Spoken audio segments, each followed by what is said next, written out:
Thank you, Cheryl. So if we look at the most important pome fruit foliar diseases and fruit diseases, on apple that is apple scab and powdery mildew, whereas on pear it is pear scab and pear septoria spot. Due to just the limitation in time and the information overflow, I'm only going to focus on apple scab and powdery mildew, because pear scab basically has the same principles for how the disease develops and how it is managed, although it is somewhat less prevalent than apple scab, which is very important and annually controlled in all of apple orchards. So if we look at the economic importance of those four diseases, your septoria causes fruit lesions along with your apple and pear scab, and that is why they are very economically important diseases.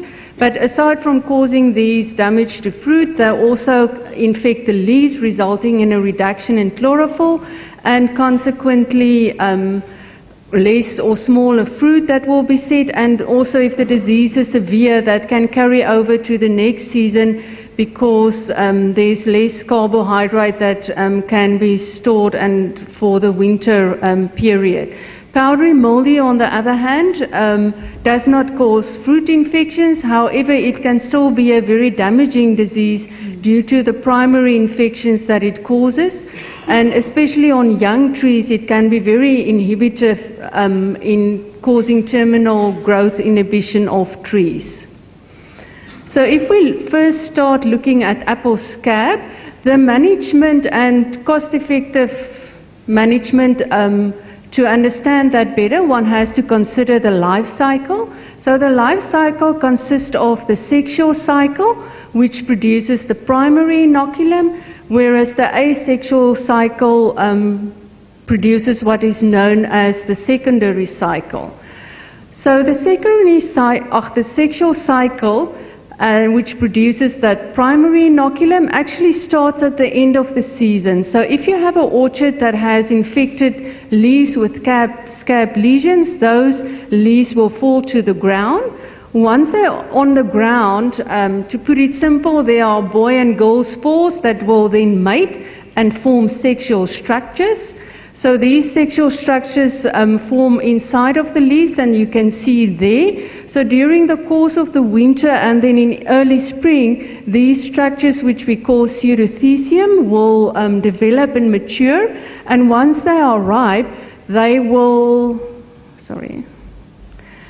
produce ascospores. So these are actually shoot out of the pseudothecia into the air, and they are known as wingpore spores, and they will then infect fruit and leaf surfaces, causing these superficial infections that causes that blemishes on the fruit that is very damaging, and that then is the end of the primary cycle. So it's very important to manage this primary inoculum of the disease, and therefore we use what we refer to as an offensive management strategy, which starts in late autumn and winter, where you have to control this inoculum that is present in the leaves that are lying on the orchard floor.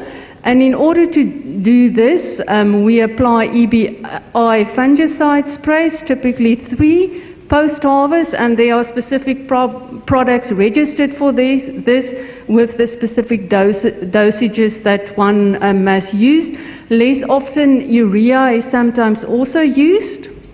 A very effective and environmental friendly method of managing this pathogen inoculum that is lying on the orchard floor is leaf shredding or leaf removal. However, that's not widely used due to the practicality of having machines that can shred the leaves or remove the leaf. Because remember, if you have a heavy infested orchard, you have to basically remove more than 98% of the inoculum that is in the orchard. So your leaf shredding and removal must be really effective. So at the end of the primary cycle in spring, ascospores that were not controlled will then cause lesions on leaves. And these will then sporulate and start the asexual cycle, where the pathogen will then produce from these lesions what we call the conidia, that will then cause new infections on leaves and fruit.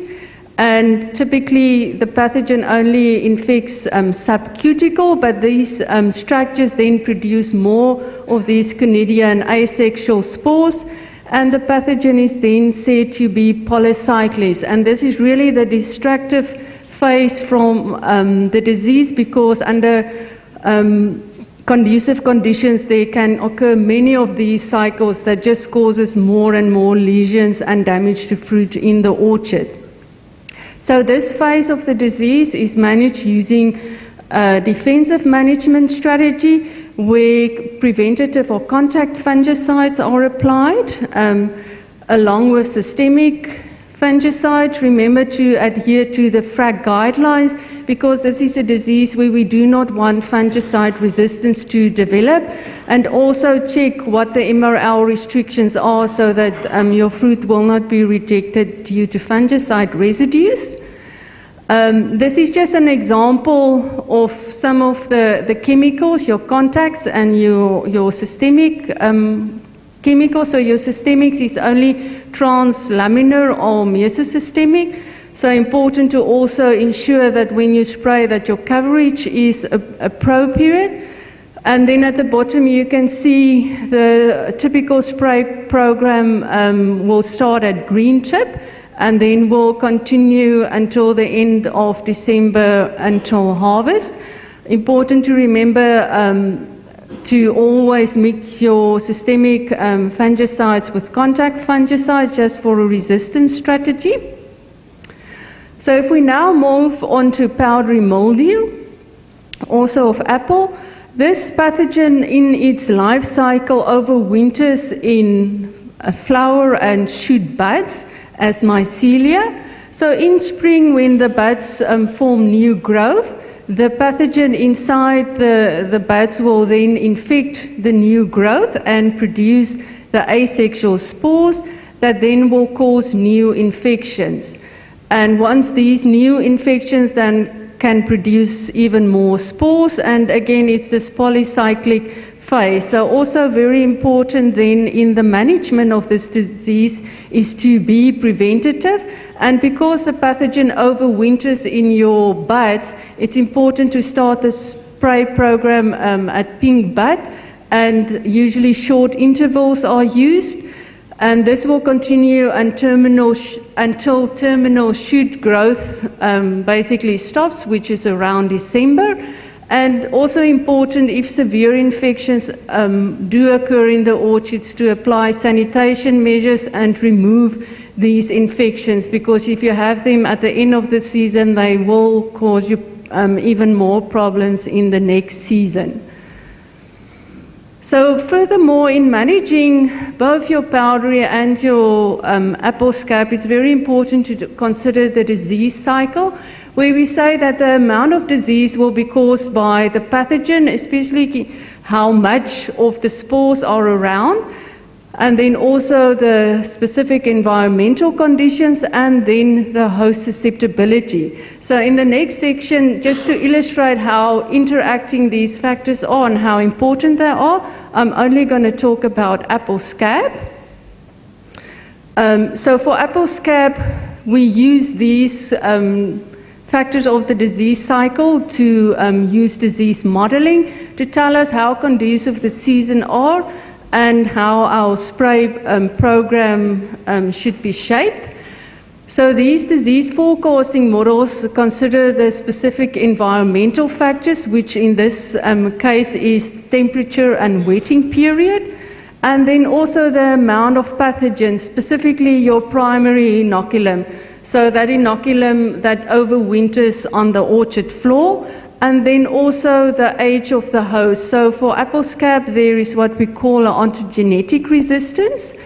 And this is basically, as this graph shows, leaf age, that leaves are only susceptible to apple scab when they are very young, mainly until 5 days after being open.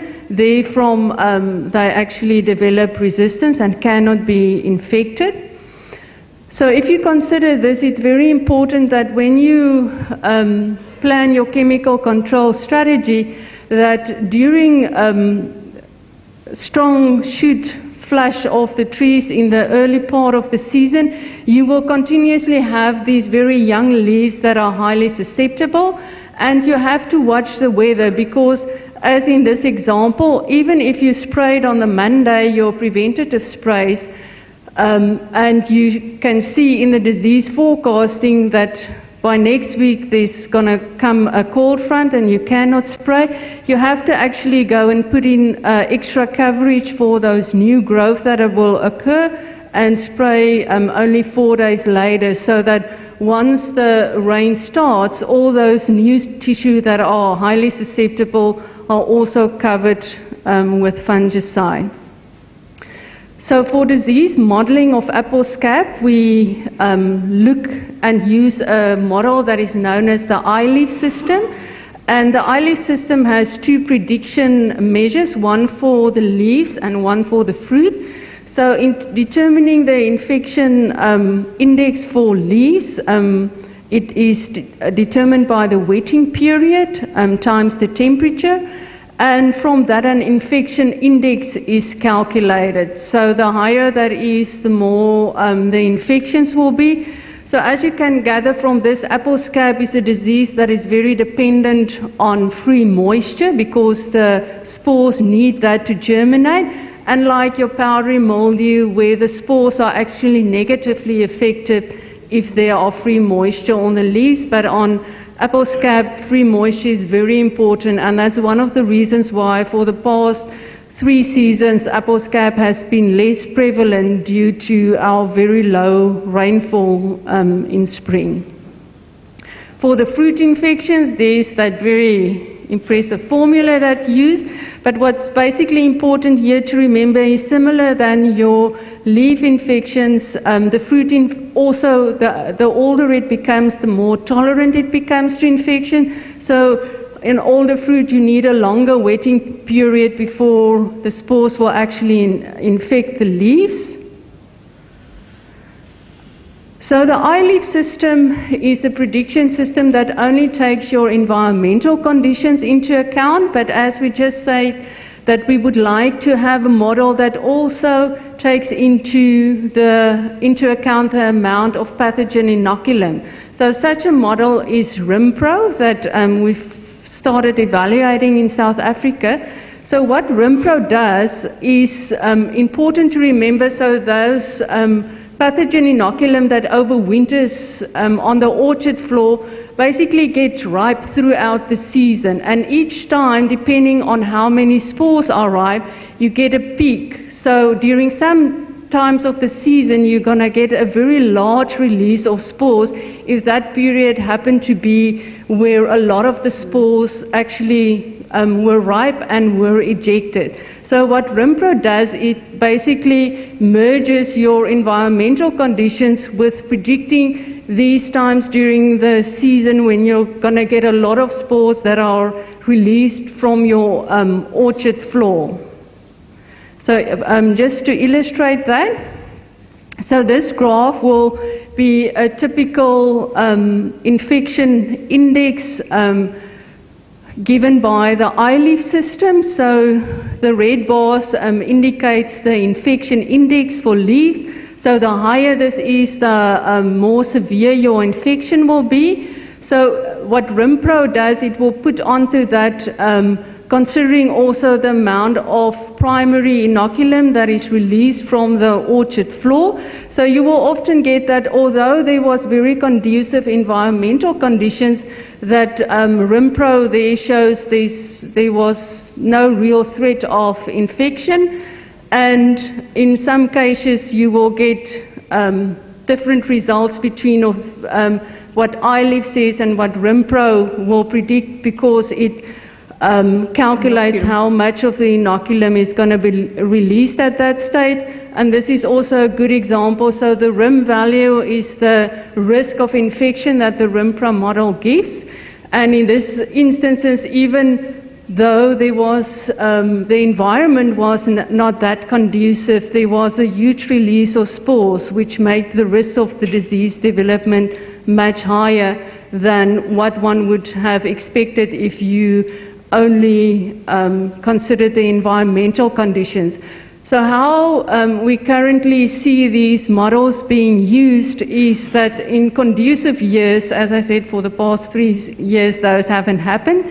But if you were in a conducive season and RIMPRO predicted these very high infections, we would recommend that even though you have put on a spray, that you put on another spray, especially to try and improve fruit infections, which we know if we are in conducive years, we know somewhere in the season there's going to be an extreme event where there's going to be a high disease pressure, but we never know where that is.